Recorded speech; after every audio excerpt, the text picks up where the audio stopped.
darkness, my old friend.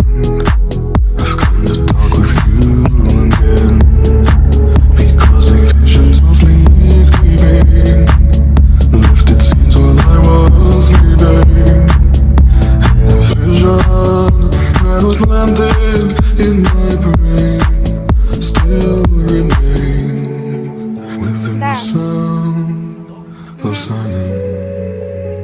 In restless dreams I walked alone, narrow streets of cobblestone, neath the halo of a street lamp.